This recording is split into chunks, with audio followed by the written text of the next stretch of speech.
25년째를 맞이한 부천 국제 판타스틱 영화제를 돌아보는 기획보도 두 번째 순서입니다.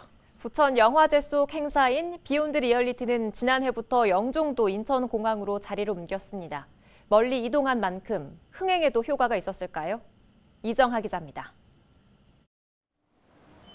영화제 주요 프로그램 가운데 하나인 실감형 뉴미디어 콘텐츠 전시, 이른바 비욘드 리얼리티는 인천국제공항이 배경이 됐습니다. 2년 가까이 셧다운된 공항에 관객들이 얼마나 발걸음했을지 현장을 찾아가 봤습니다. 예약제로 운영돼 시간당 20여 명으로 관람 인원을 제한하고 있었습니다. 하지만 공항 관계자나 우연히 찾은 경우 등을 제외하면 정말 전시만을 보러 온 사람은 만나기 힘들었습니다. 원래 다른 사업 설명회가 있어서 그거를 참석하러 온 김에 오게. 이것만 보러 여기 공항까지 오실 것 같으세요? 어때요? 저는 원래 이런 일을 쪽을 해서 있으면 와보는 편이긴 하거든요. 일반 관람객이지는 잘 모르겠어요, 제가. 아니 여기 오니까 이게 있어서 한번 해보는 거죠. 이렇게 하면 안 돼 이거. 그런데 이 행사는 이미 지난해 말 같은 장소에서 유사한 형태로 한 차례 열렸습니다. 당시 인천공항과 부천시는 공동 개최를 선언하며 행사에 대한 큰 기대감을 드러냈습니다. 코로나 상황에서 제한된 여건 속에서 진행되는 것이 참 아쉽지만 무척 의미 있는 일이고 또 인천공항 입장에서는 또 다른 또 도전이라고 생각합니다. 당초 코로나19에 발길이 묶인 여행객들이 확장 현실, XR 영화 콘텐츠 감상을 통해 가상의 여행을 한다는 취지. 부천 국제 판타스틱 영화제 사무국은 인천공항에서 부천으로 전 세계의 혁신적인 작품들이 모이고 다시 확산하는 것을 모토로 한다는 현 시점에서는 다소 추상적일 수밖에 없는 기획 의도를 밝혔습니다.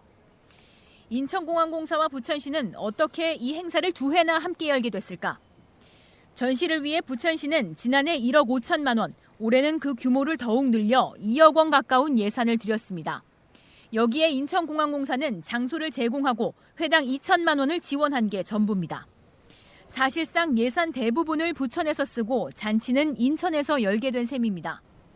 정작 부천 지역에서 예정됐던 프로그램들은 코로나19 재확산으로 대부분 취소되거나 축소된 상황이었습니다. 그렇다면 지난해 전시에서 흥행 측면을 따져봤습니다. 지난해 주최 측은 단순히 작품 관람 횟수만을 따져 3천여 명으로 표기했습니다. 열린 공간이라는 이유로 입장 인원을 집계하지 못했다는 게 이유입니다. 올해도 3,000명 정도가 관람한 것으로 전해졌습니다. 실제 유의미한 관람객 수를 파악하기에는 무리가 있습니다.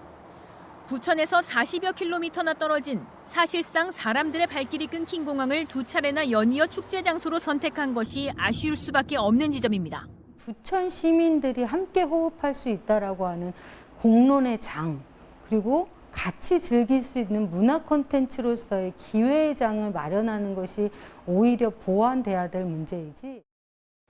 부천국제 판타스틱 영화제에서 가상현실 콘텐츠가 선보이기 시작한 지 어느덧 6년. 더 넓은 곳으로 확장하기 전에 개최지인 부천에서부터 지역민이 함께 공감하고 즐길 수 있는 프로그램들을 고민해봐야 하는 시점입니다.